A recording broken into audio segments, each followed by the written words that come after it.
యువీ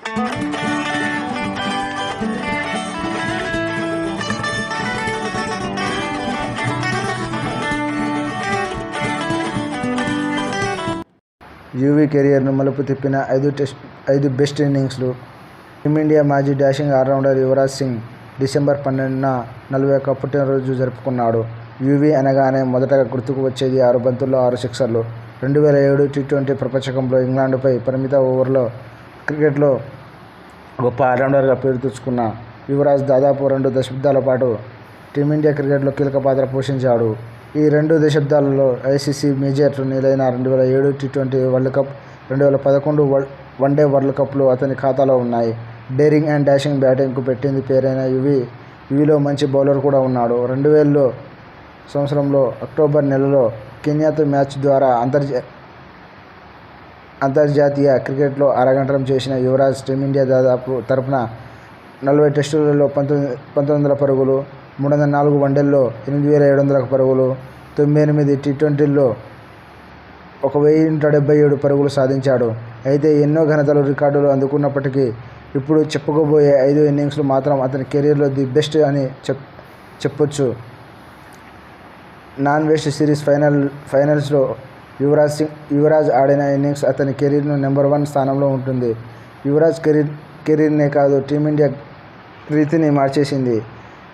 ఈ మ్యాచ్ 326 పరుగుల లక్ష్యంతో బరిలోకి దిగిన టీమిండియాకు గంగూలీ 60, సెహ్వాగ్ 45, తొలి వికెట్కు 106 పరుగులు జోడించి పటిష్టమైన స్థితిలో నిలిపారు.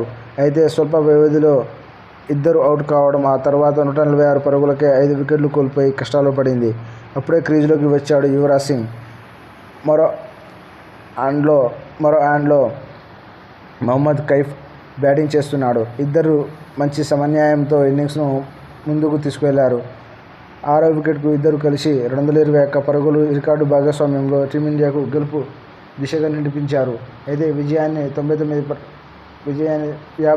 పరుగులు అవసరమైన దశలో యువీ అవుట్ అయినప్పటికీ అతని ఇన్నింగ్స్కు ముచ్చటపడిన కైఫ్ ఆ బాధ్యతను తాను తీసుకున్నాడు. చివరి వరకు క్రీజులో నిలబడి టీమిండియాకు విజయాన్ని అందించాడు. మ్యాచ్ విజయం తర్వాత లార్డ్స్ బాల్కనీ నుంచి కెప్టెన్ గంగూలీ తన షర్ట్ను విప్పి సెలబ్రేట్ చేయడం అప్పట్లో బాగా వైరల్ అయింది. యువీ కెరీర్లో మొదటి టర్నింగ్ పాయింట్ ఇదే. 2004లో టీమిండియా ఆస్ట్రేలియాలో పర్యటించింది. సిడ్నీ వేదికగా జరిగిన వన్డే మ్యాచ్లో టీమిండియా 80 పరుగులకే 3 వికెట్లు కోల్పోయి కష్టాల్లో పడింది. ఆ దశలో ఆసీస్ బౌలింగ్ను సమర్థంగా ఎదుర్కొన్న యువరాజ్ సెంచరీ సాధించాడు. 122 బంతుల్లో 16 ఫోర్లు, 2 సిక్సర్లతో 139 పరుగులు చేసిన యువీ కెరీర్లో ఇది 2వ టెస్టు అని చెప్పొచ్చు. అతని ధాటికి టీమిండియా 50 ఓవర్లలో 296 పరుగులు చేసింది. అయితే డక్వర్త్ లూయిస్ పద్ధతిలో ఆస్ట్రేలియా ఈ మ్యాచ్ను గెలుచుకుంది. 59 వర్సెస్ ఇంగ్లాండ్ 2007 టీ20 ప్రపంచకప్. యువీ కెరీర్లో 3వ టర్నింగ్ పాయింట్ 2007 టీ20 ప్రపంచకప్ ఇంగ్లాండ్తో మ్యాచ్.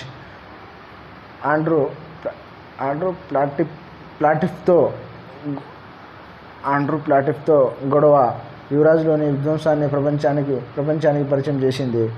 స్టూవర్ట్ బ్రాడ్ బౌలింగ్లో 6 బంతుల్లో 6 సిక్సర్లు బాది అతనికి నిద్రలేని రాత్రులను మిగిల్చాడు. అంతేకాదు 12 బంతుల్లోనే హాఫ్ సెంచరీ మార్క్ అందుకున్న యువరాజ్ టీ20 క్రికెట్లో అత్యంత వేగంగా సెంచరీ సాధించిన తొలి ఆటగాడిగా నిలిచాడు. ఇప్పటికీ ఆ రికార్డు చెక్కుచెదరకుండా ఉంది. యువీ జోరుతో టీమిండియా తొలిసారి టోర్నీలో 200 పరుగుల మార్కును అందుకుంది.